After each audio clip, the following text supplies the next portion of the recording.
Buenas tardes, jóvenes. Buenas tardes, profe.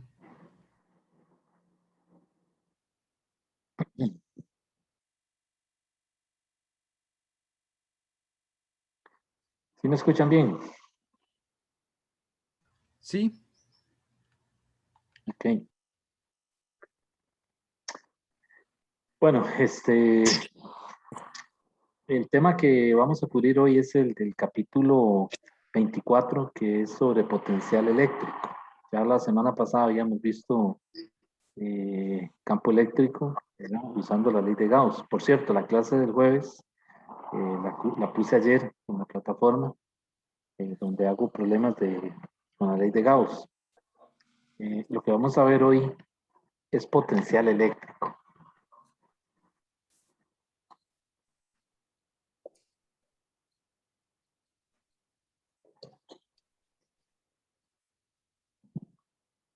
Entonces, el potencial eléctrico es un escalar, no es un vector. ¿Ok? Entonces, lo vamos a denotar con la letra V. ¿Verdad? Y se trata de un escalar.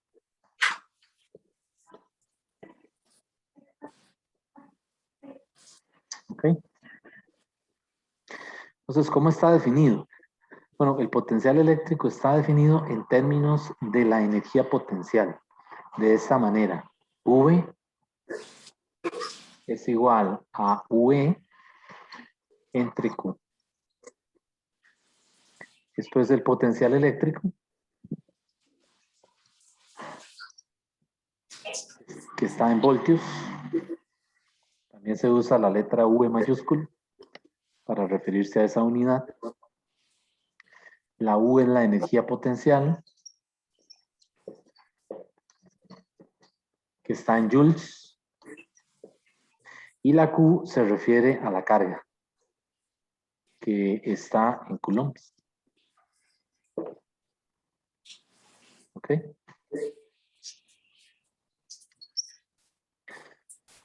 Entonces, eso es potencial eléctrico. También se definen los cambios, ¿verdad? De potencial eléctrico. Como el delta V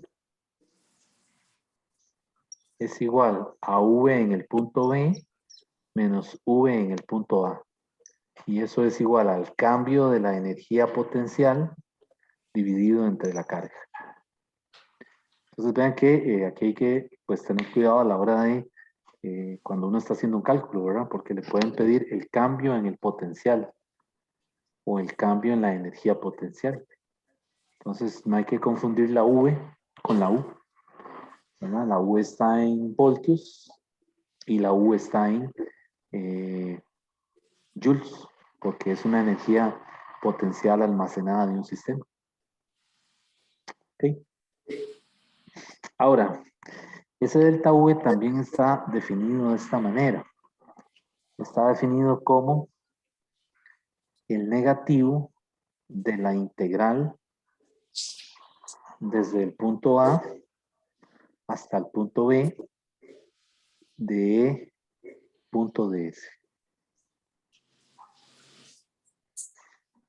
Entonces ahí se refiere, esto es una integral de línea, ¿verdad? Esto es un producto punto, ¿ok? Esto es campo eléctrico y el DS es un elemento diferencial de desplazamiento. Entonces, básicamente lo que me está diciendo es que yo tengo una región en el espacio que tiene líneas de campo eléctrico. ¿Ok? Pueden ser rectas o pueden ser curvas. Y tengo una carga que la voy a mover desde el punto A hasta el punto B por una trayectoria arbitraria. Pues esa carga Q yo la llevo por una trayectoria en esa región donde hay un campo eléctrico. ¿Está bien?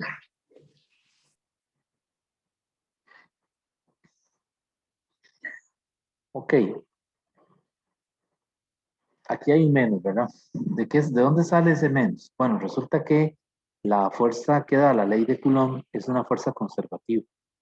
Y como es una fuerza conservativa, en este capítulo nosotros podemos aplicar la ley de conservación de la energía. Entonces, en este capítulo yo también puedo utilizar esta ecuación. La ecuación de la ley de conservación, que es esta, ¿verdad? Cambio de la energía mecánica es igual a 0. Y esa ecuación la podríamos escribir como el cambio de K, el cambio de la energía cinética, más el cambio de la energía potencial. Pero ahora no es la gravitacional, sino es la energía potencial asociada con el campo eléctrico. Y eso es igual a 0. Entonces vean que también aquí puedo utilizar esa ley de conservación, ¿verdad? Para el caso ya no de una partícula de masa m que se está moviendo en un campo gravitacional, sino de una partícula con carga Q que se está moviendo en un campo eléctrico. Pero entonces vean que el problema es muy parecido, ¿verdad? Hay una propiedad inherente de la materia en el problema. En el caso de los campos gravitacionales es la masa y en el caso de los campos eléctricos se trata de la carga. ¿Ok?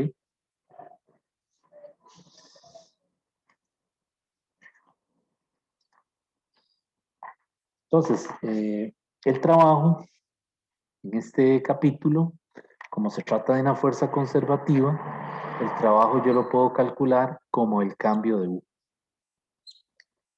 ¿Ok? Entonces, esto es la U en el punto B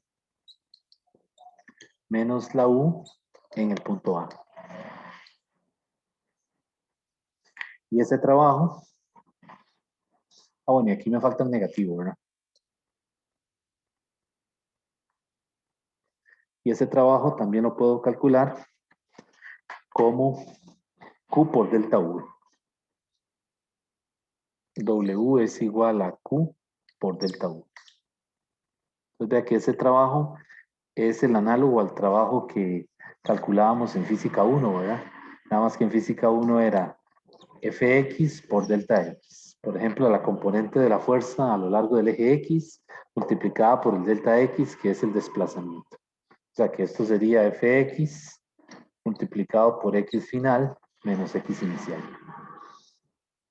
Entonces aquí vean el parecido, ¿verdad? Aquí sería carga por el potencial en B menos el potencial en A.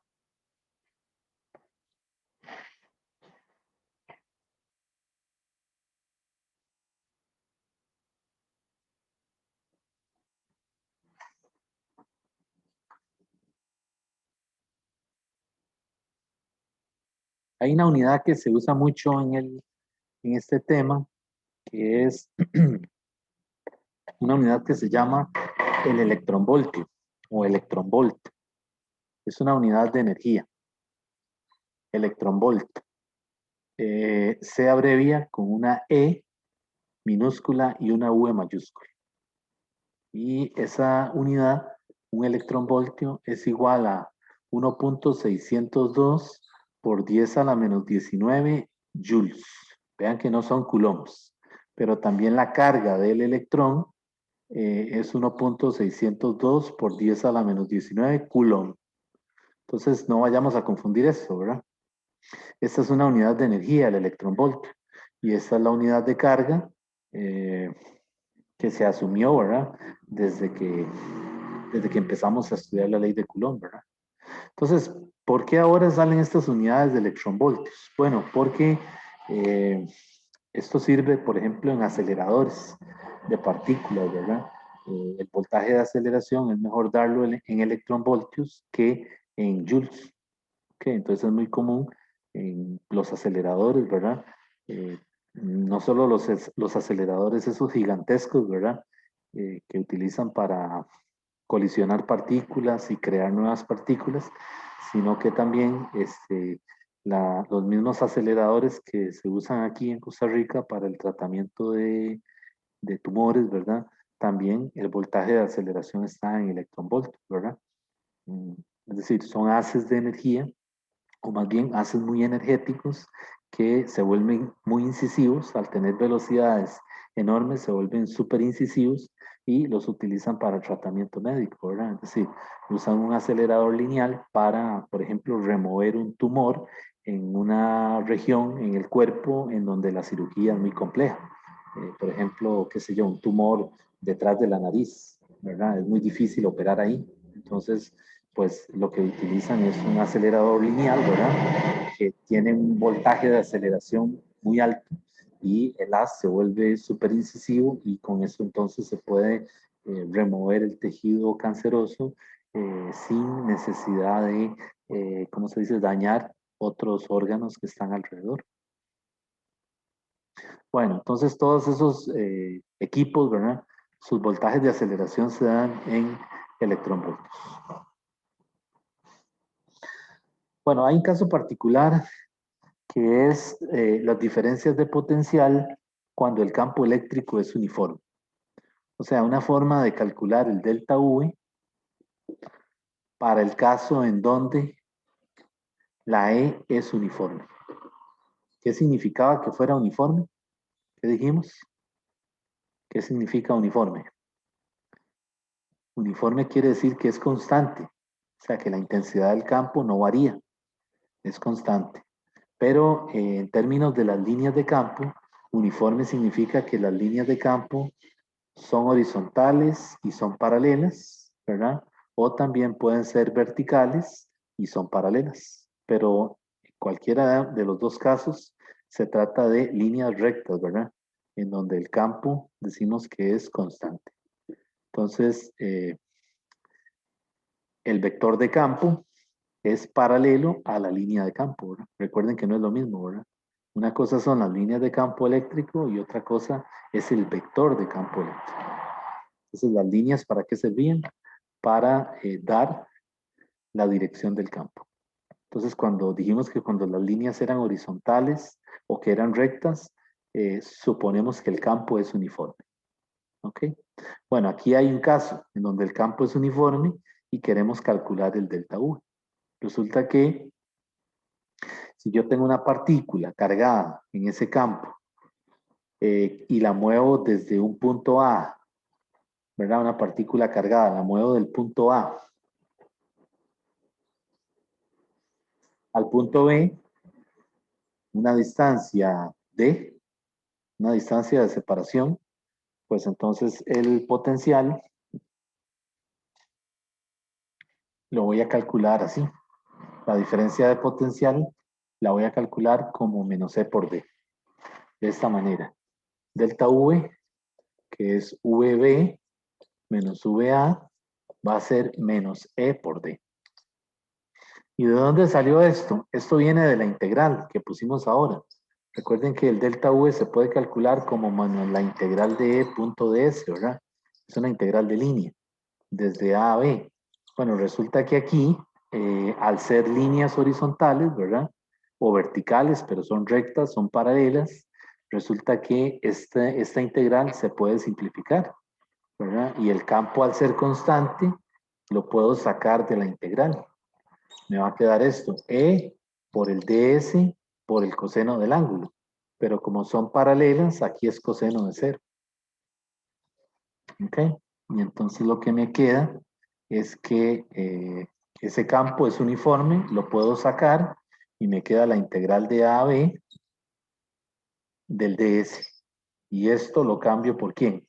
Por la distancia d que recorre la carga desde el punto A al punto B. Y de ahí sale esta fórmula. De ahí sale que el delta V es menos C por D.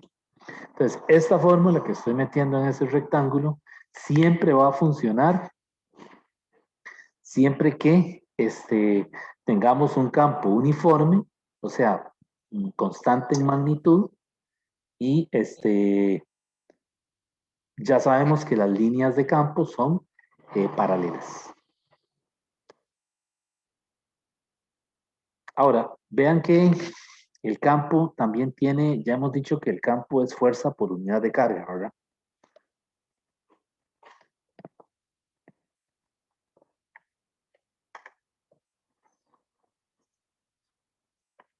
Y quisiera aclarar algo ahí ahora después al final de la clase sobre algo que me habían preguntado, la definición de límite. pero ahora después lo vemos para no atrasarnos. Pero vean que el campo es fuerza por unidad de carga, ¿verdad? Entonces las unidades son Newton sobre Coulomb. Pero si lo vemos de aquí, vea que el campo también es el delta V entre D. ¿Qué unidades tiene el delta V? Son voltios. Y la distancia en el sistema internacional, metros. Entonces vean que el campo tiene unidades de Newton sobre Coulomb o alternativamente voltios sobre metro. Quiere decir que son equivalentes, ¿verdad?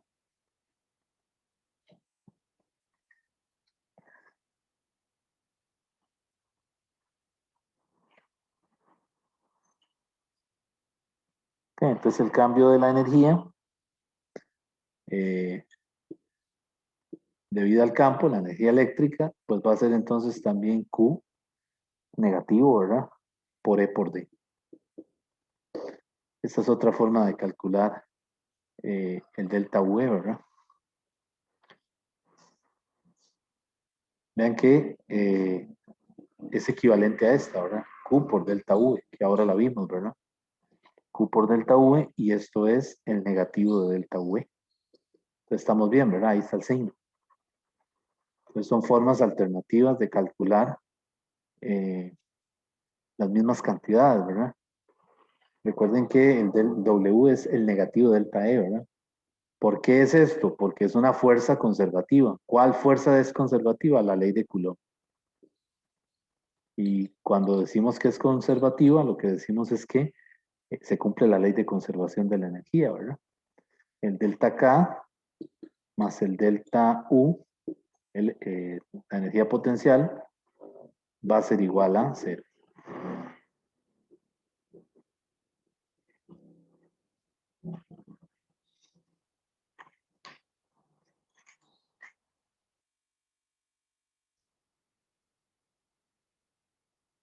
Entonces el delta V también se puede calcular si el campo es constante.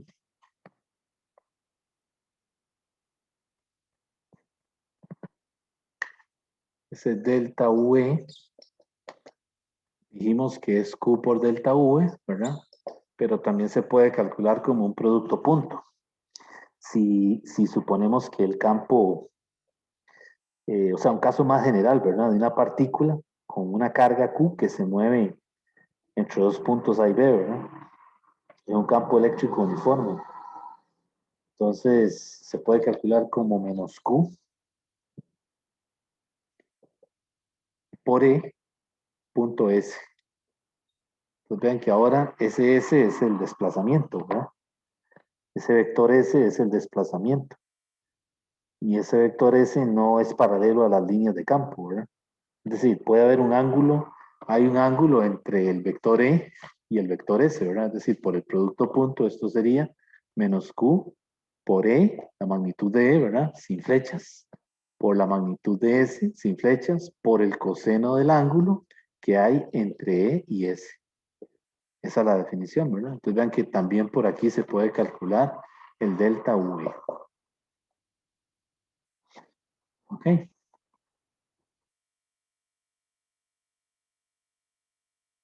Bueno, entonces vean que hay varias formas de calcular trabajo, ¿verdad?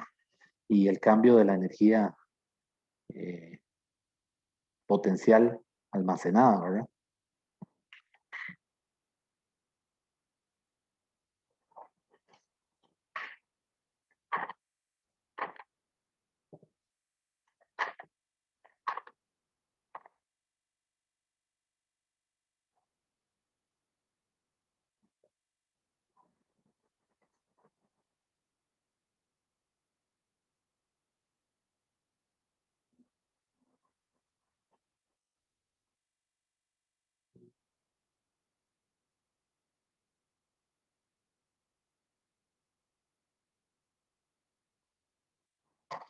Por ejemplo, ¿dónde sirven estas ecuaciones? Estas ecuaciones van a servir cuando yo tengo problemas eh, de placas que están cargadas, ¿verdad? Y una partícula se acelera dentro de las placas. Por ejemplo, el caso de pueden haber, hay dos casos, ¿verdad? Placas paralelas horizontales, que sería un caso así en donde yo tengo dos placas paralelas horizontales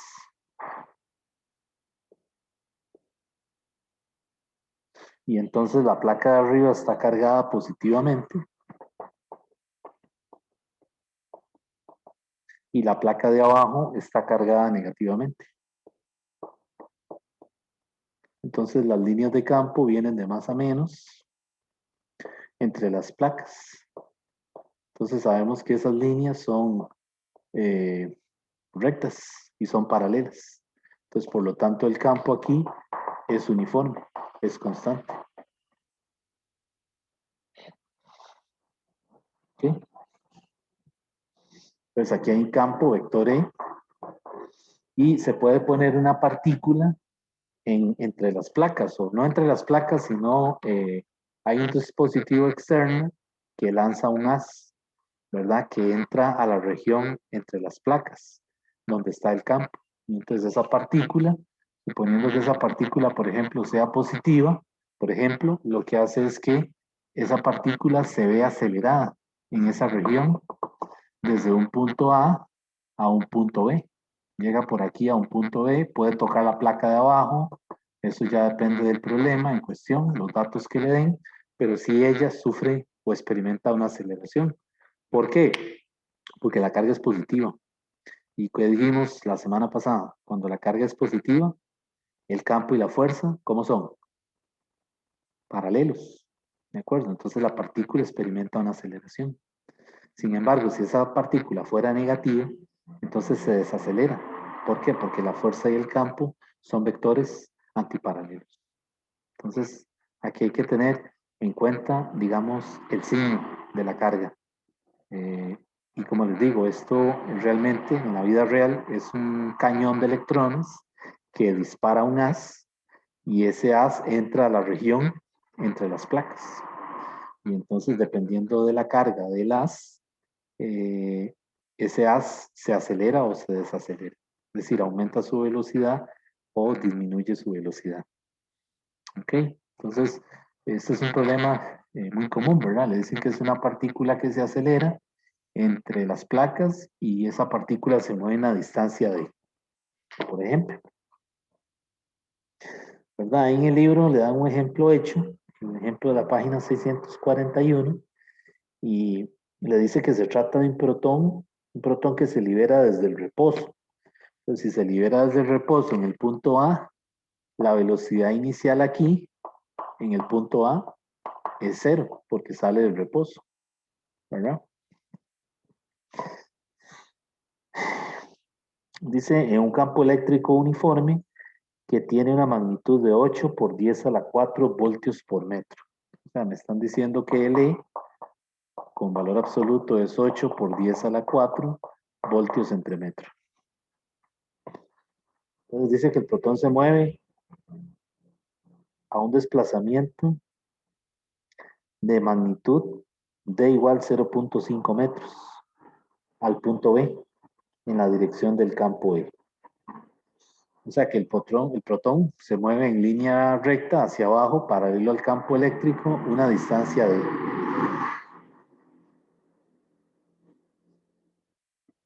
¿Okay? Y lo que le pregunta es que calcule la velocidad en el punto de abajo, en el punto B. Halle la velocidad en el punto B.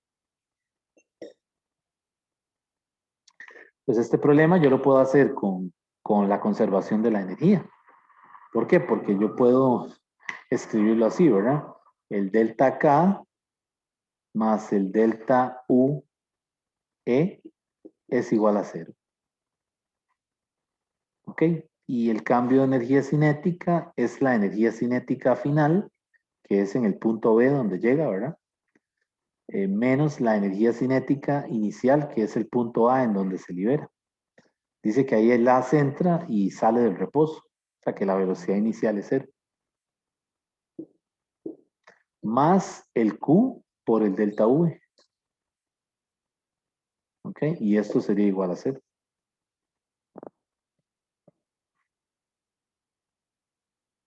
¿Ok? Y entonces la energía cinética en A es cero porque sale del reposo. ¿Y qué hago? Pues cambio la K por un medio de m velocidad en el punto B al cuadrado, que es la incógnita, más Q. Ah, bueno, y la Q la cambio por la carga del electrón, porque me está diciendo que es un protón. Los protones y los electrones tienen la misma carga, por el delta V. ¿Y el delta V qué sería? El delta V sería menos C por D. ¿Ok? Igual a 0. Y pues ya aquí, pues lo que queda es despejar la velocidad. La velocidad cuando pasa por el punto B es la raíz cuadrada de 2 por E por D entre la masa del protón.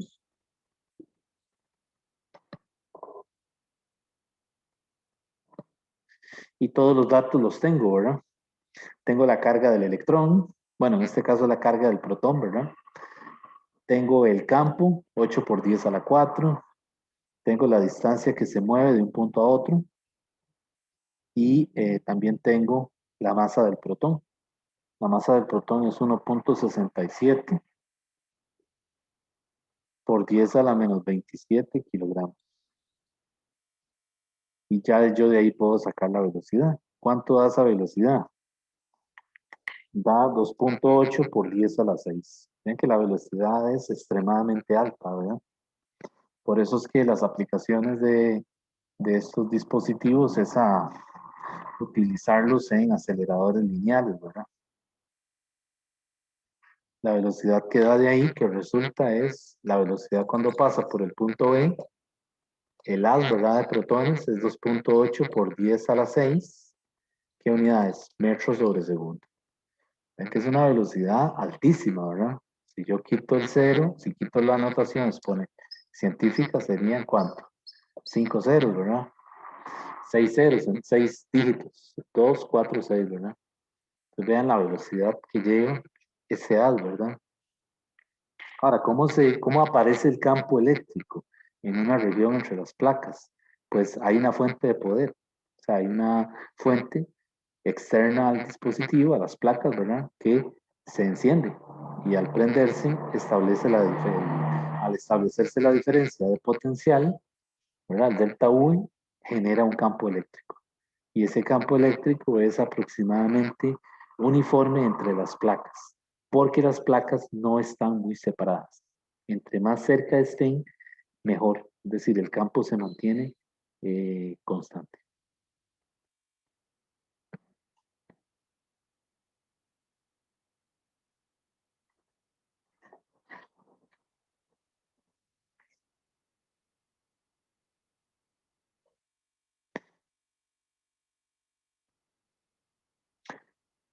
Bueno, vamos a ver ahora el campo de una carga puntual.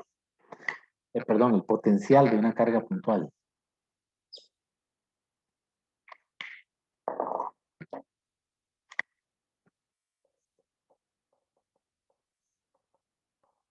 Potencial de una carga puntual.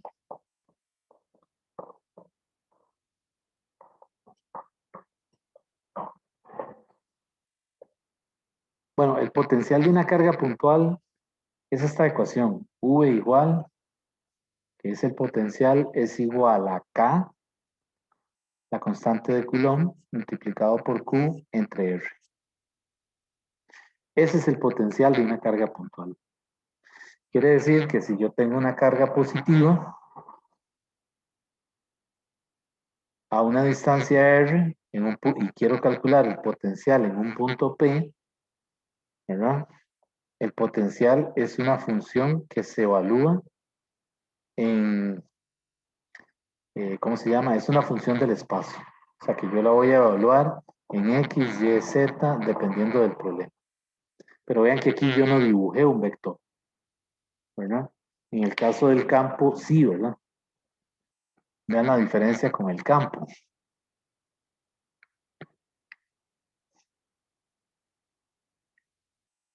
Cuando yo quiero el campo eléctrico de una carga puntual, y la carga es positiva, yo quiero calcular el campo en el punto P, como la carga es positiva, el vector sale, ¿ok? Pero hay que dibujar un vector. Vean que aquí yo no dibujé vector, porque se trata de un potencial.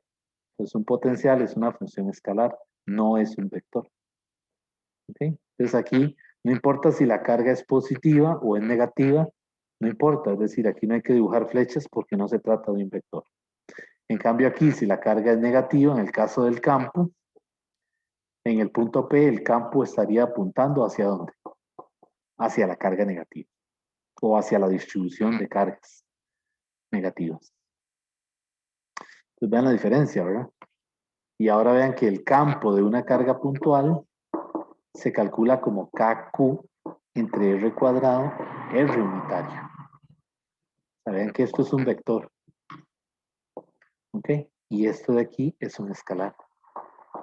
Entonces siempre es más sencillo calcular potencial, siempre va a ser más sencillo calcular potencial que campo, porque en el caso del campo uno tiene que dibujar los vectores, ¿verdad?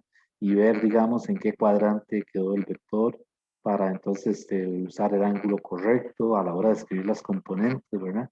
En cambio, en el potencial no. El potencial únicamente es identificar la distancia R de la carga al punto P, donde yo quiero calcular ese potencial.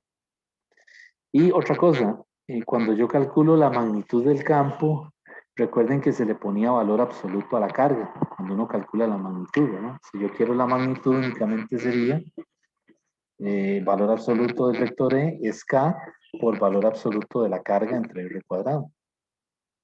Vean que le pongo valor absoluto a la carga, porque cuando yo calculo la magnitud, la carga si es negativa hay que usarla positiva.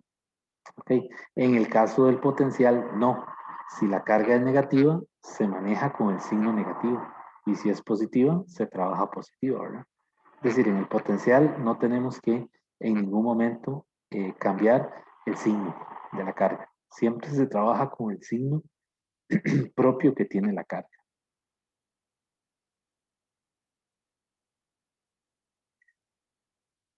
¿Ok? Entonces, vean que esto es el potencial de una carga puntual y este es el campo de una carga puntual. Entonces, ahora yo puedo usar esto para calcular el potencial o el campo de un sistema de cargas puntuales, como una distribución discreta.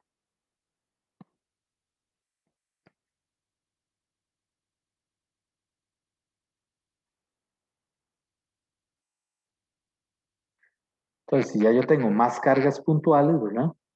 Un sistema para un sistema de cargas puntuales,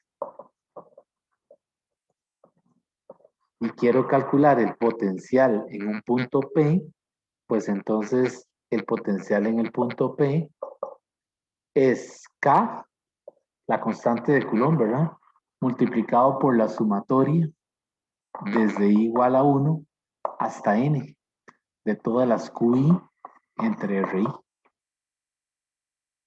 Okay, entonces, si yo tengo 4 cargas, pues sería desde I igual 1 hasta 4. Y hay que identificar quién es R1, R2, R3, R4, etcétera, ¿verdad? En el caso del campo es parecido, ¿verdad? El campo en el punto P, debido a un sistema de cargas puntuales, es K sumatoria desde I igual 1 hasta N de los QI, RI, pero están al cuadrado. Y la otra cosa es que esto es un vector y aquí hay que poner el vector unitario. Pues vean la diferencia entre estas dos ecuaciones, ¿verdad? Esta es una suma escalar y esta es una suma vectorial. ¿Ok? Vamos a hacer un ejemplo para ver cómo es que se calcula el potencial. ¿Hasta aquí hay alguna pregunta?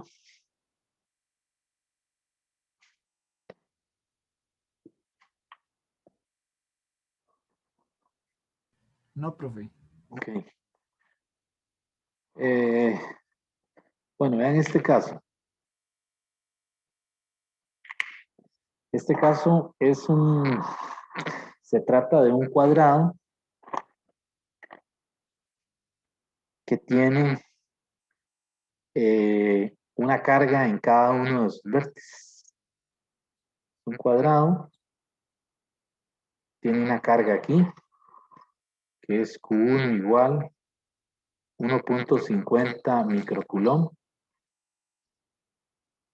Aquí abajo es Q2 igual a 2.50 microcoulomb.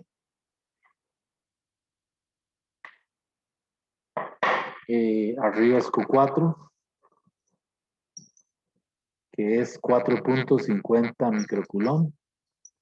Y aquí es Q3, que es menos 3.50 microcoulomb. Y le dice que es un cuadrado que tiene de lado 1.25 metros. 1.25 metros. Pues me dice que calcule el potencial en el centro del cuadrado, en el punto P. O sea, le está diciendo halle VP, que ese punto está localizado en el centro del cuadrado.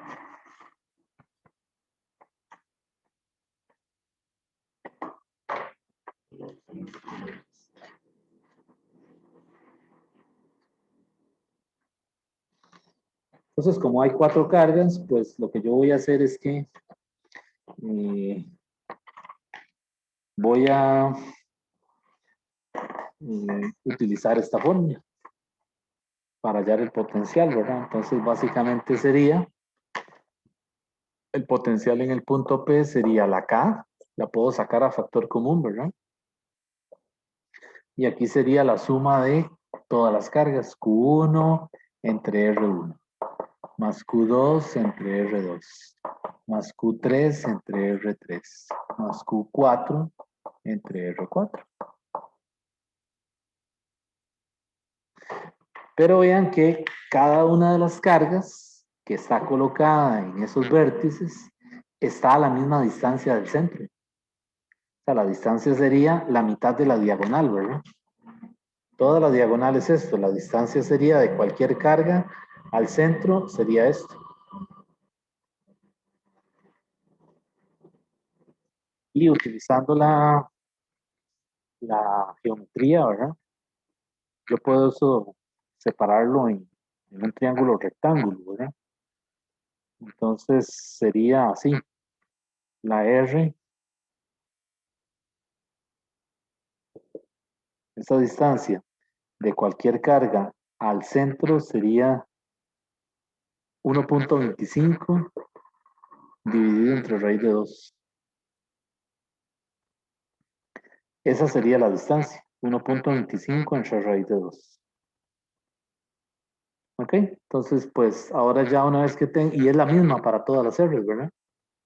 No siempre es así, ¿verdad? Puede decir, puede ser que le den otro problema, ¿verdad? Podría ser que le den un triángulo rectángulo. Entonces le dice que calcule el campo en este vértice, por ejemplo. El potencial en este vértice, ¿verdad? Entonces, debido a 2 cargas que están aquí, o puede ser que le ponga una carga aquí y otra aquí, ¿verdad? Entonces hay que ver las distancias que hay para cada una de las cargas, ¿verdad? Desde el punto en donde se encuentra cada una de esas cargas. Entonces, vean que el problema puede cambiar, ¿verdad? Lo que yo siempre necesito es poder calcular la distancia de la carga al punto P, donde yo quiero calcular el potencial. Esa es la dificultad, o en eso radica, mejor dicho, la dificultad de calcular un potencial, ¿verdad? Ok, entonces pues voy sustituyendo nada más. Aquí sería el potencial en el punto P, en el centro sería la K, ¿verdad? Y aquí adentro, como todas estas R son distintas, las puedo sacar afuera. Entonces sería K dividido entre 1.25 dividido entre raíz de 2. Y adentro me quedaría Q1, que es 1.5, ¿verdad? Más Q2, que sería 2.5. Más Q3, que sería 3.5. Aquí donde les digo yo que hay que respetar el signo que tenga la carga. Si está negativa, se tiene que poner negativo. Más 4.5. Y aquí me falta algo. Vean que las cargas están en microcoulomb.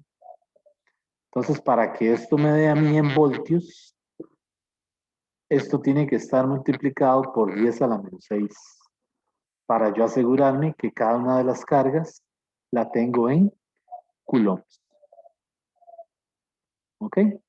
Entonces aquí la K la sustituyo por el valor de K, que sería 9 por 10 a la 9. Y las unidades de esa constante están, o sea, son del sistema internacional, ¿verdad? Entonces todo está en el sistema internacional. Estos son metros, ¿verdad? Estos son newton metro cuadrado sobre coulombio cuadrado. Y estos son coulombios. ¿Ok? Entonces ya todos sabemos que están unidades del sistema internacional. Cuando yo hago la operación, a mí me da eso, me da 50.855 voltios, que sería aproximadamente 509 por 10 a la 4 voltios. Y ahí tengo ya el potencial. ¿Ok? Vean que es más fácil calcular potencial que calcular campo, ¿verdad?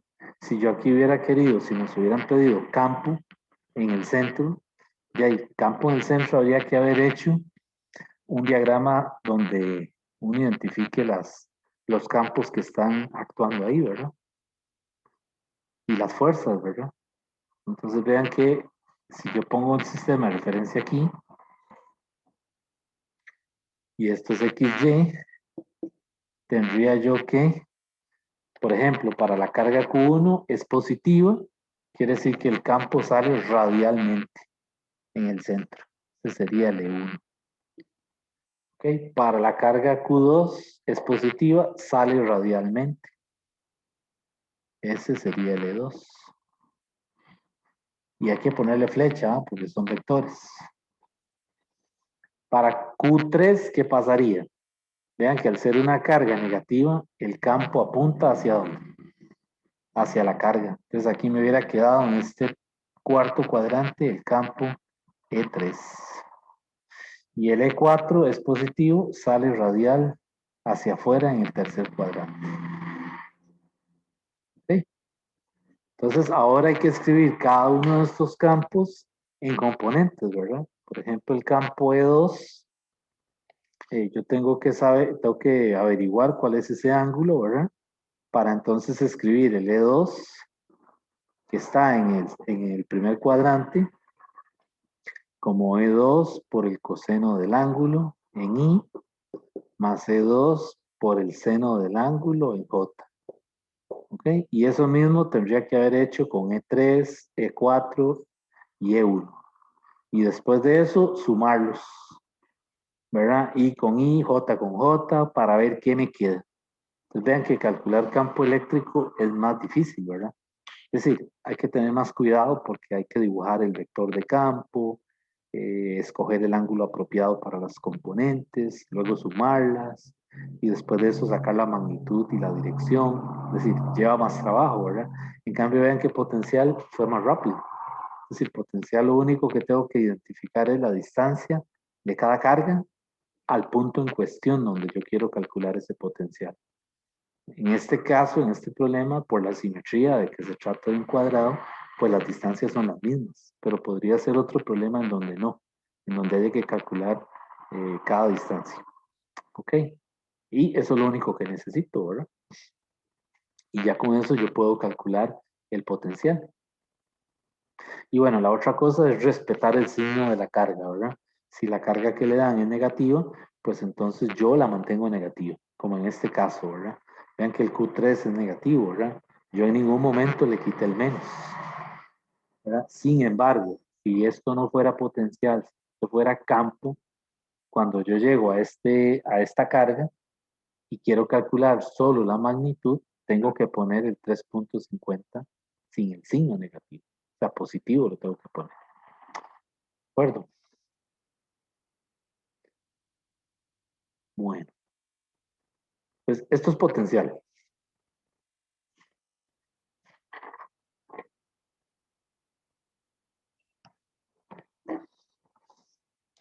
Pero también se puede calcular energía potencial de un sistema de partículas. Vamos a hacer esa parte. Pues tenemos potencial de un sistema de partículas, ¿verdad?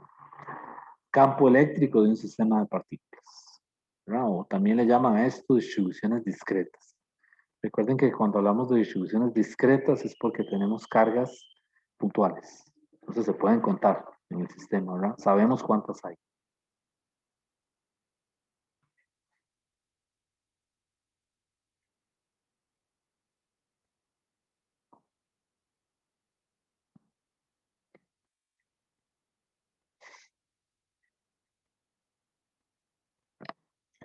Bueno, vamos a ver ahora la energía potencial para un arreglo de partículas. Energía potencial para un sistema o un arreglo de partículas.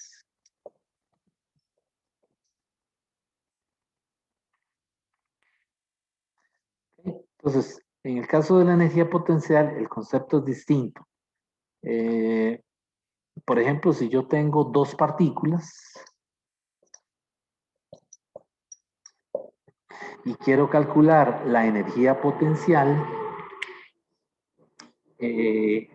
la fórmula que voy a utilizar es esta. La energía potencial va a ser K, ¿verdad? Q1, Q2 entre R1, 2. Entonces yo voy a tener dos partículas, una con carga Q1 y otra con carga Q2, y ellas están separadas una distancia R1, 2. Vean que no está al cuadrado, ¿verdad? Entonces ese R1, 2, no importa el orden en que estén los índices, porque ya sea R1, 2 o R2, 1, como quiera siempre va a ser la distancia entre ambas partículas, porque esas partículas están fijas en el espacio. ¿Ok? Pero el subíndice sirve para identificar cuál par de partículas estoy estudiando, ¿verdad? Porque pueden ser que hayan más de dos, puede ser que hayan tres, ¿verdad? Por ejemplo. Vamos a hacerlo con el caso de tres.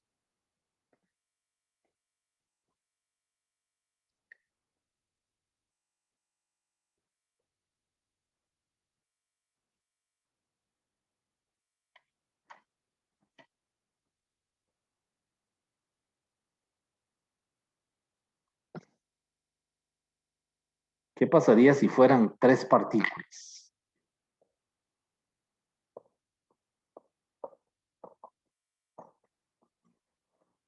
Por ejemplo, que estén haciendo una configuración como de un triángulo.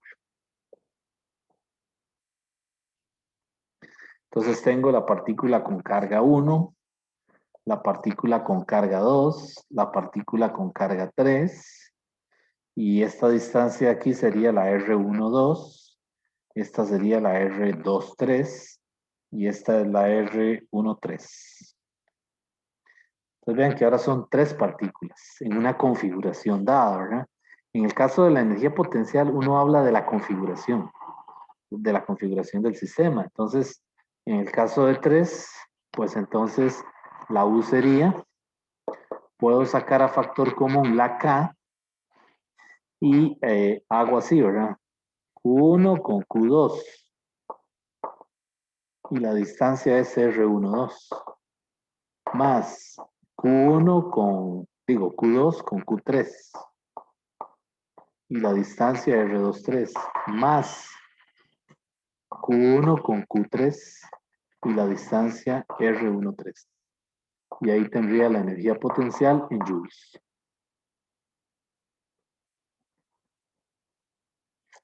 ¿Ok? Entonces, por ejemplo, para el caso del ejemplo que hicimos ahora, ¿verdad? Que tenemos un cuadrado, ¿verdad? Con cuatro cargas. ¿cómo sería la energía? Vean que esta es 2.50. Vamos a ver.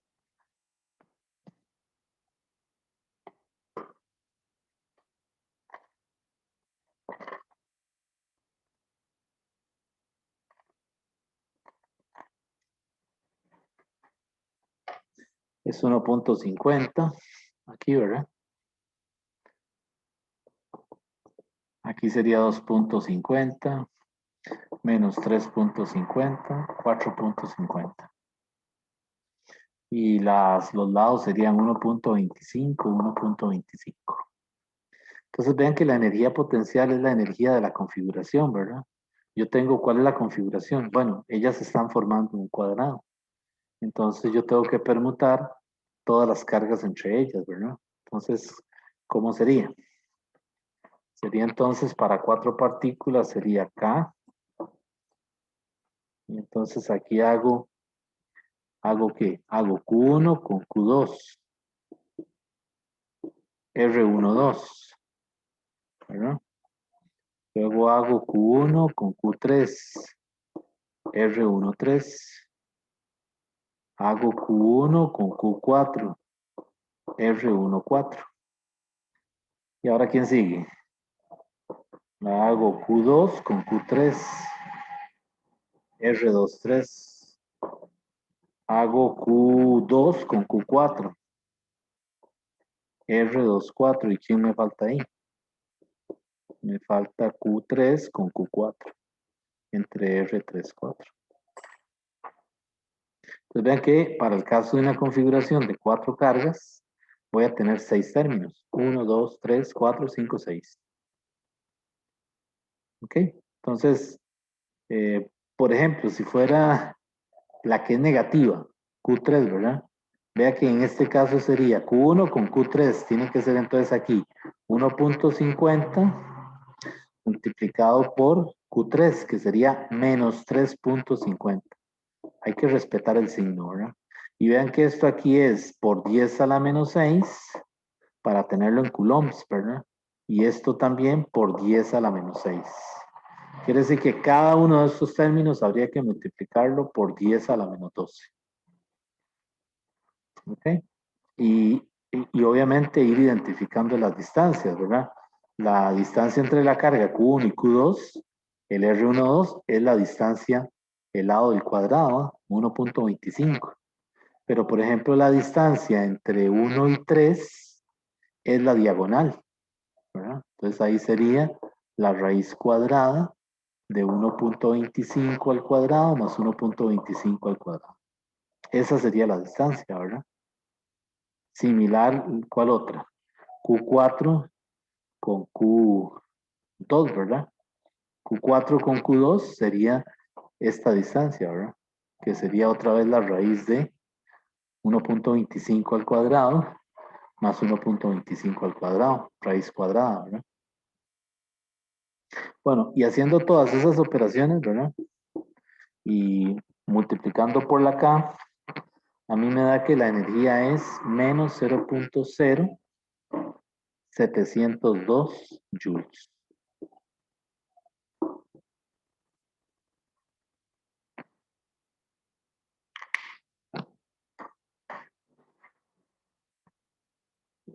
¿Ok? Entonces vean que podemos calcular fuerza entre un par de partículas, ¿verdad? Esa fuerza puede ser atractiva o repulsiva entre dos cargas, ¿verdad? Porque la fuerza es un vector. Entonces, si es campo eléctrico, puedo calcular el campo en un punto P debido a una carga. ¿Ok? Ahora, si es potencial, es el potencial en un punto P debido a una carga. Y en el caso de energía potencial, es la interacción entre dos partículas o más, ¿verdad? Pueden ser 3 o 4, ¿verdad?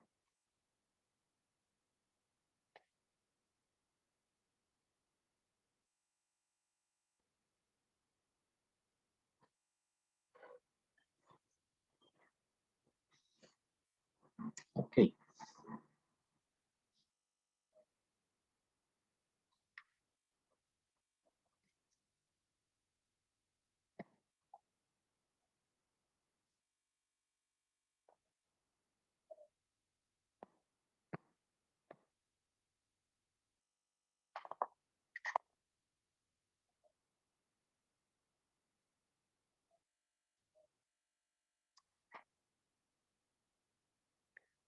Bueno, vamos a ver ahora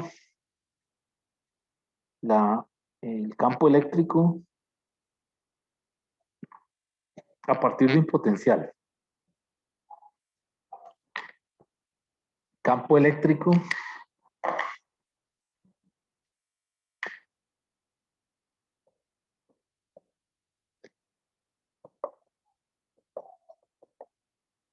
a partir de un potencial.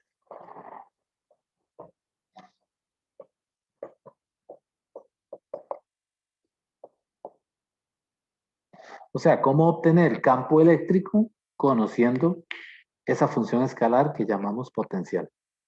Esa es la idea. Entonces, ¿cómo hemos calculado nosotros el campo eléctrico? En estas semanas que hemos estado calculándolo. ¿Cómo calculamos campo eléctrico? Bueno, primero fue con la ley de Coulomb. El campo en un punto P es igual a K, ¿verdad? Por la integral del dq entre r cuadrado y aquí un r unitario, ¿verdad?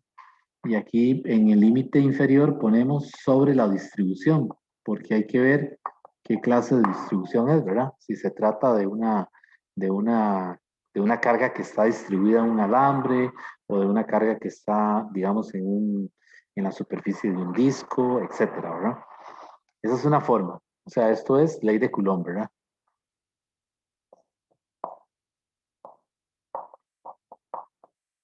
¿De qué otra forma hemos calculado campo eléctrico? Utilizando la ley de Gauss. ¿Cuál es la ley de Gauss? La integral de punto de A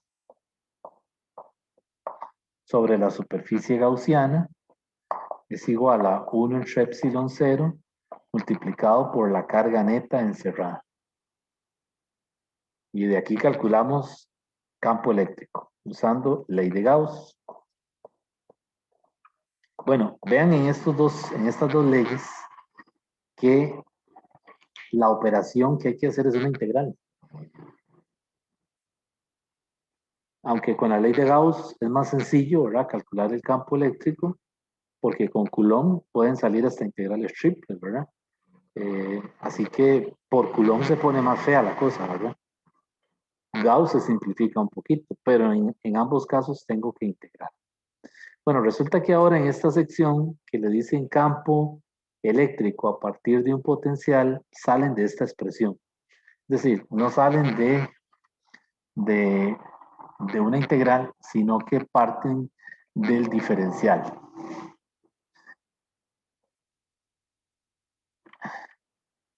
Es decir, parten de esta expresión. Yo puse por ahí que el delta V es el negativo de la integral de E punto ds desde el punto A al punto B, ¿verdad? Eso es una forma de calcular la diferencia de potencial.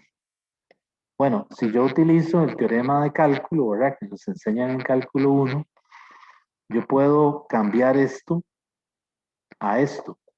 Pongo el dv, diferencial de v, ¿verdad? Es igual al negativo de E producto punto ds. ¿Ok? Eso yo lo puedo hacer. Quité la integral y quité el cambio finitesimal y lo cambié por un diferencial. Esto es un teorema en cálculo, ¿verdad? Que nos permite hacer eso. Y ahora, si el campo es un componente en X, en Y, producto punto, por un ds, que es el dx en Y, pues cuando yo haga aquí menos X dx, Y punto Y me va a dar ¿qué? Me da 1. Entonces vean que me queda que el dv es igual a menos X de X. O sea, el componente en X, la componente en este caso, ¿no? Porque es la magnitud, por dx. De tal manera que yo ahora puedo escribir esto así. X es el negativo del dv de X. Suponiendo que v es una función de X, ¿verdad? Y ahí tengo una forma de calcular campo derivando ¿qué? El potencial. Vean que ahora no estoy usando integrales, como en la ley de Coulomb o en la ley de Gauss. O sea que si yo conozco el V, ¿verdad? La función, simplemente la derivo y ya tengo el campo. Y siempre va a ser más fácil hacer una derivada que hacer una integral, ¿verdad? Entonces vamos a hacer un ejemplo.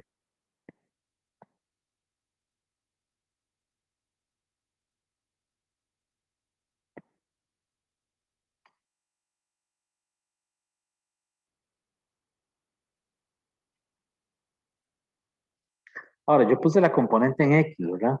Pero puede ser que no sea en X, sino que sea en Y.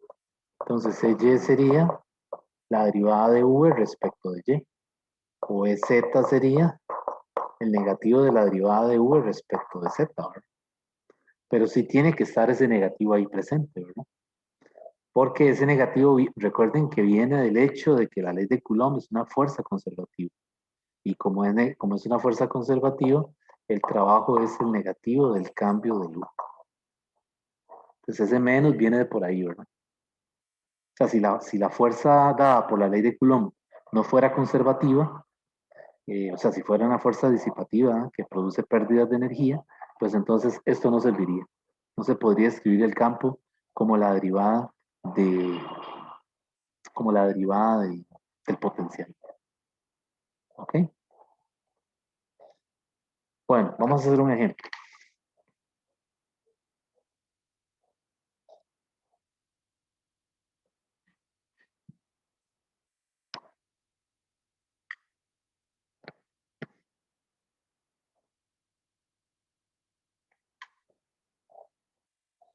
Vamos a ver el caso del aro,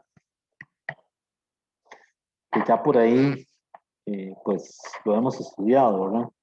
Pero resulta que el aro, el potencial de un aro que está, digamos, puesto en una superficie horizontal, ¿verdad? Va a tener un sistema de referencia colocado ahí. Y esta distancia yo le llamé X, a esta le llamo Y y para afuera Z. Recuerden que esas variables son mudas. Uno pone el sistema de referencia, uno puede poner la Z para arriba o el X, ¿verdad? Para abajo, no importa. La cosa es que es un aro que está cargado. Tiene una carga uniforme, uniformemente distribuida a lo largo de todo el aro.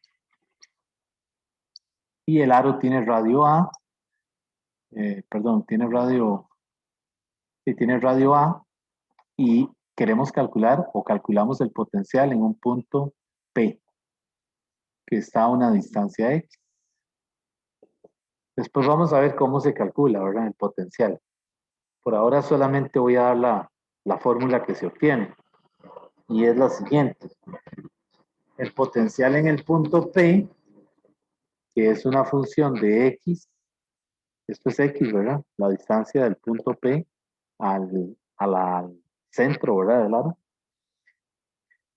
Ese potencial en el punto P, que es una función de X, es igual a K, Q, raíz cuadrada de A cuadrado, el radio, más X cuadrado. Ese es el potencial en el punto P. Y vean que ese potencial varía, ¿verdad? Porque varía con el valor o sea, con el valor que toma X, ¿verdad? Ok, entonces vean que V depende de X. Entonces yo quiero calcular el campo. Pues el campo sería, obviamente, la componente en X. No puede ser la componente en Y, porque el campo, el potencial está dependiendo de X. Entonces el campo tiene que ser la componente en X. Y sería la derivada de V respecto de X. Entonces, ¿qué hago ahí? Bueno, ahí derivo. Meto el V es KQ, Q es toda la carga total, ¿verdad?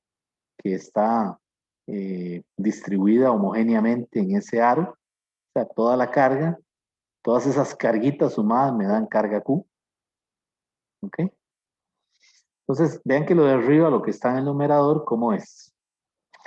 Vean que esa cantidad, ese producto K por Q es constante, ¿verdad? Así que yo puedo sacar eso fuera de la derivada. Y me queda menos KQ derivada con respecto a X. Y esta raíz que está ahí, pues en cálculo lo que nos dicen es, póngala en el numerador, ¿verdad? A cuadrado más X cuadrado a la menos un medio. Y ahora paso a hacer la derivada. Sería menos KQ, ¿verdad? Multiplicado por bajo el menos un medio. Aquí quedaría a cuadrado más X cuadrado. Y al menos un medio le resto 1. Y ahora multiplico por la regla de la cadena, que es 2x. Entonces vean que este 2 se cancela con este 2. Y este menos se cancela con ese menos. Y este término que me quedó aquí, menos un medio menos 1 es menos 3 medios. De tal manera de que el campo ahora me queda así. El componente en X va a ser KQ, ¿verdad? Por X, ¿verdad? Dividido entre A cuadrado más X cuadrado, todo eso elevado a la 3 medios. Y ahí está el campo. Si yo a eso ahora le pongo flecha, pues aquí tendría que poner el vector unitario y. Y esto fue lo que nosotros hicimos, o lo obtuvimos, utilizando esta fórmula del capítulo anterior. Era la integral del dq entre r cuadrado, r unitario. Eso fue lo que usamos para hallar esta relación. Pero vean que es más difícil obtenerlo por aquí, porque hay que integrar. ¿Lo ven? Aquí hay que integrar y obtenerlo por aquí. Aquí lo que yo hice fue derivar. Entonces, cuando uno tenga el potencial como una función de alguna variable y me piden el campo, no quieren que uno use Coulomb, sino que lo que quieren es que usted use eso, el cociente de, perdón, el concepto de un gradiente, de una derivada. ¿Ok? Entonces, si uno tiene el potencial, pues lo que tiene que hacer es derivarlo para encontrar el campo. ¿Okay? Entonces hay problemas, por ejemplo, en exámenes, cuando ha sido presencial, que se le pide al estudiante que calcule el campo. Entonces se van por la forma compleja, o sea, por la forma más complicada, que es usando la ley de Coulomb. Y no, realmente lo que quieren es que uno calcule primero el potencial por distribuciones, que eso todavía no lo hemos visto, y una vez que tenemos el potencial, derívelo, y eso le va a dar el campo. ¿Okay? Entonces es una vía un poco más, digamos, alternativa, que algunas veces es más rápido, más sencillo tal vez, y otras veces se complica, ¿verdad? Dependiendo de la distribución de carga, ¿verdad? Pero esa es la idea, ¿verdad? Si ya usted tiene el potencial, ¿verdad? Como una función de alguna variable conocida, pues derívelo para calcular el campo. Es lo más rápido, ¿verdad?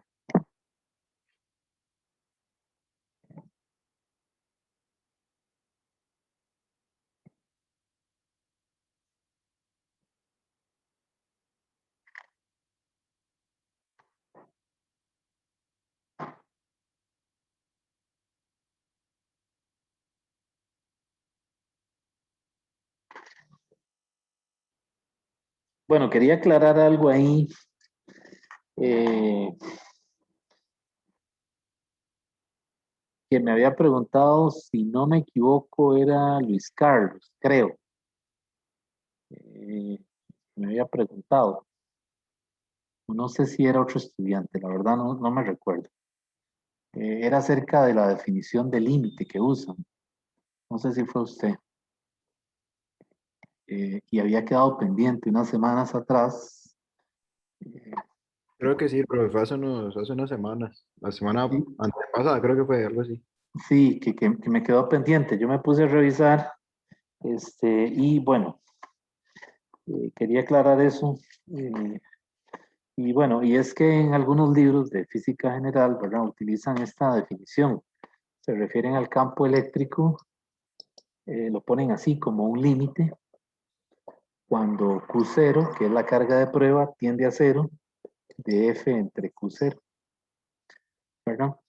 Y entonces, en ese momento me hicieron el comentario de que, bueno, que eso es decir, es infinito, por el hecho de que Q0 tiende a 0, ¿verdad? Y Q0 está en el, en el denominador. Pero realmente esta definición no hay que tomarla, digamos, al pie de la letra como una definición en matemática, ¿verdad? Porque para comenzar, Q0 no es una variable y en un límite probablemente de estos que uno aprende a usar en cálculo, a hacer, perdón, esa variable que está en el denominador, esa letra que está en el denominador es una variable. ¿Ok? Entonces sí, ahí podemos decir que el campo libere. En este caso, en esta definición, lo que significa físicamente es que el Q0 es una cantidad tan pequeña, ¿verdad? Tan insignificante, que se puede quitar de un punto en el espacio y sustituirla por el punto P para calcular el campo eléctrico. O sea, recuerden que en esto lo que uno quiere es calcular o evaluar el campo en un punto P en el espacio. Ese punto puede estar a lo largo del eje X, o puede estar en un plano XY, o puede estar en el espacio XYZ. Pero queremos evaluar el campo en ese punto. Entonces, la carga de prueba simplemente sirve para mostrar la existencia del campo como tal. Es decir, se coloca una carga de prueba, que también le llaman una carga testigo, en ese punto para evidenciar, ¿verdad?, la presencia o la existencia de un campo eléctrico. Y una vez que sabemos que ahí hay un campo eléctrico, ya porque esas partículas experimentan una atracción o una repulsión, entonces la carga de prueba pasa a ser insignificante. Es decir, en el punto en donde yo coloque esa carga de prueba, puedo quitarla y simplemente calcular el campo en ese punto. Entonces, este límite no puede ser, y pongo un igual a, no puede ser 0, ¿verdad? Porque no tiene sentido físico que el campo sea 0. O sea, sí se puede anular, pero en esta definición no pasa eso, porque precisamente lo queremos calcular, ¿ok? Y tampoco puede ser más o menos infinito. O sea, no diverge ni converge, ¿ok? Entonces, ya que la carga no puede ser, es decir, esta carga Q0 no es tan pequeña, es muy pequeña, pero no es tan pequeña eh, que la carga elemental. No es tan pequeña o no es más pequeña que la carga elemental. ¿Cuál es la carga elemental? La carga del electrón, la E, ¿verdad? El 1.602 por 10 a la menos 19 coulomb. Entonces vea que este campo no depende de la magnitud de la carga de prueba. O sea, cuando yo calculo esta E, el valor de esa E no depende en ningún momento, no depende de Q0. O sea, para calcular el campo, en ningún momento usamos la carga de prueba de Q0. Simplemente para lo que sirvió fue para evidenciar que hay un campo ahí. Entonces, la carga de prueba debe ser tan pequeña que no perturbe la distribución de las cargas cuyo campo estamos intentando medir. Ok, es decir, hay una carga de prueba Q0 y hay una región donde hay más cargas. Entonces, lo que simplemente es que en ese punto en donde está la carga de prueba, yo quito la carga de prueba y dejo el punto P. Y ahora sí, quiero calcular el campo en ese punto debido a todas las demás cargas, Q1, Q2, Q3, Q4, ok, todo el sistema de cargas que hay ahí, ¿verdad? Simplemente ese campo va a depender de estas cargas, no de la carga de prueba que yo puse aquí. Entonces,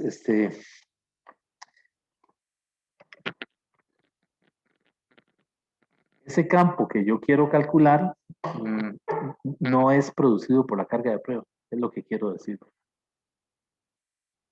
sea, la carga de prueba no es la responsable de que el campo esté ahí. La carga de prueba es un testigo, de que el campo está presente, que está actuando sobre estas partículas. Eso es todo. ¿No? Entonces, es una definición un poquito, pues, medio artificiosa, ¿verdad? Pero sí se explica, digamos, en términos de las interacciones, ¿verdad? Es decir, esta carga es insignificante. Lo que nos interesa es el efecto de estas cargas en el punto P donde yo quiero calcular el campo. Entonces, ¿para qué sirve la carga de prueba? Nuevamente, simplemente para decir que hay un campo eléctrico, o sea, para decir que un campo eléctrico existe en un punto, ¿verdad? Del espacio, si una carga de prueba en reposo situada en ese punto experimenta una fuerza eléctrica. Eso es todo. O sea, es como que imagínense que uno pusiera la carga, ¿verdad? Por un momento, por un instante, y nos demos cuenta de que esa carga experimenta una atracción o una repulsión debido a este sistema de cargas. Enseguida que vemos eso, desaparecemos la carga de prueba, dejamos el punto P y calculamos el campo en ese punto debido a ese sistema de cargas. ¿Verdad? Yo me lo imagino como una fiesta, ¿verdad? No sé o una reunión, si el ejemplo es el correcto, pero yo me lo imagino así. La carga de prueba es como una persona que invitaron a una reunión, ¿verdad? Donde hay más personas, cada una de las cargas. Y resulta que esa persona que invitaron, ¿verdad? Quizás no, ¿qué les digo? No es bienvenida por algunas de esas personas. ¿De acuerdo? Entonces quizás siente algún tipo de repulsión o de atracción, más repulsión o más atracción, dependiendo de la relación que tenga con estas otras personas. Ese es el trabajo de la carga de prueba, evidenciar esa repulsión o esa atracción entre las otras cargas. Y eso nos asegura que hay un campo eléctrico en la región. Entonces ahora sí se retira la carga de prueba y se calcula el campo eléctrico en ese punto P. Entonces, bueno, eso es como lo que me logré encontrar por ahí, así rápido. No hice tampoco un resumen así muy extenso, pero sí quiero aclarar eso, ¿verdad? Esto no es un límite en el sentido matemático estricto, porque para comenzar esto no es una variable, es una cantidad constante, ¿verdad? Entonces, no lo podemos ver como que si diverge, ¿verdad? En realidad no es cero ni diverge. Bueno, jóvenes, voy a quedar aquí. Nos quedan todavía dos temas para, para acabarlos el jueves, que es lo de la distribución de un potencial. O sea, cuando tengo cargas distribuidas en una barra o en un disco. Y otra vez volver a ver la ley de Gauss, pero esta vez para conductores. Lo que hicimos la semana pasada, la clase que les puse asincrónica el jueves, este, es para materiales que son no conductores. ¿Cuál es la diferencia? La carga reside en la superficie del conductor o en el volumen, pero tiene dificultad para moverse porque un no conductor es un aislante, ¿verdad?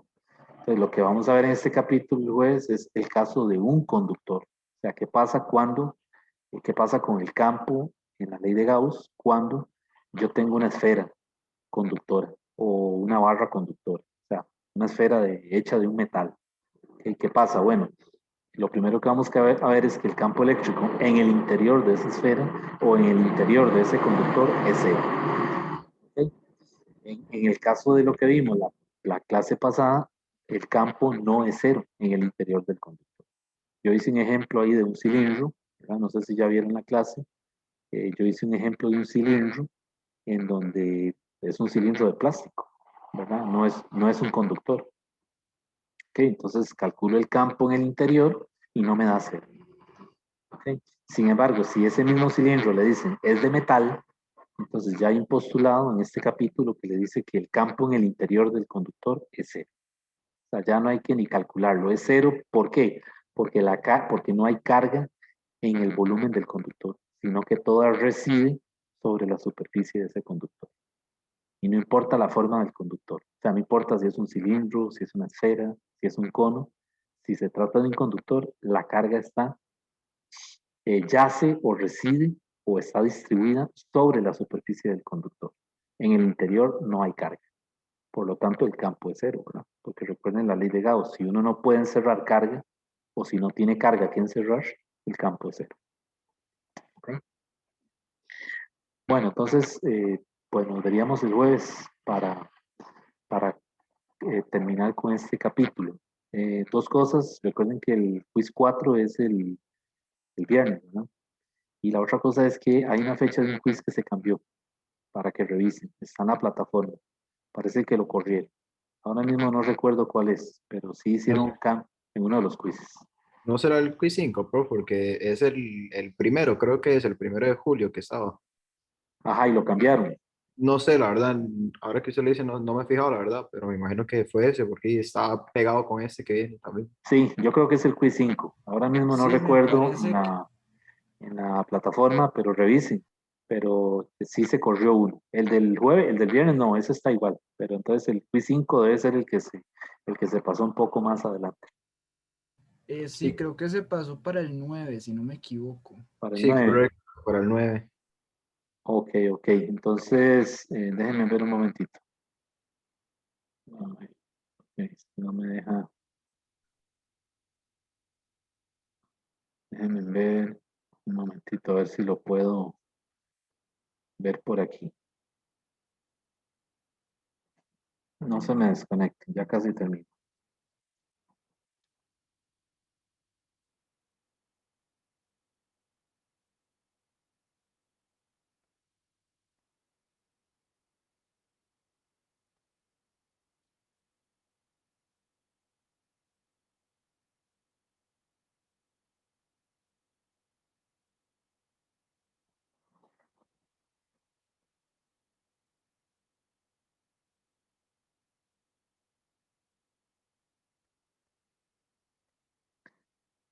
Ver un momentito cómo hago esto aquí. Que ahí sí están viendo la plataforma, ¿verdad? El entorno. Sí, señor. Ok. Dice el quiz. Sí, dice que este se actualizó. Ujú. Se actualizó la fecha de esta prueba. Se trata del 6. El que vamos a hacer ahora. Es el 5 el que vamos a hacer, parece. Ah, es el 5 ahora. Ok, correcto. 22 y 23. Y este capítulo en el que estamos es el 24, sí. Claro, potencial ya no entra para el quiz del viernes, ¿no? Sí, ¿no? Entra ley de Coulomb y ley de Gauss, ¿no? Ok, sí. Sí, el que se actualizó fue el 6, entonces. Eh, sí, está bien. Es que estaba con dudas de si era el 4 o el 5, pero sí, el que vamos a hacer el viernes es el 5. Ok, está bien. Entonces, bueno, jóvenes, era para que tuvieran eso en cuenta, en consideración. Gracias, profe. Bueno, entonces nos veríamos el jueves para continuar con este material del capítulo 24. Hasta luego. Hasta luego, profe, gracias. Bueno, Hasta pura luego, vida, con profe, gusto. gracias. Hasta luego.